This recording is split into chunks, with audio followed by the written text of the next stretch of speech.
Want to add friends on Duolingo but not sure how? I'm Simran from Online Help Guide, and in this video, I will show you the steps to add friends on Duolingo. Let's get started. First, open Duolingo in your device. At the bottom center, you will see an avatar. Click on it. Tap on the button Add Friends.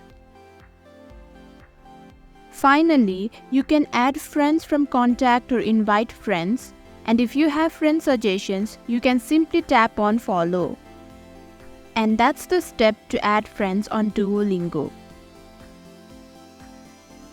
Thank you for watching Online Help Guide. Hope this video was helpful.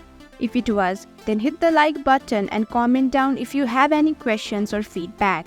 Also, if you are new to our channel, subscribe and hit the bell icon so that you don't miss our upcoming videos.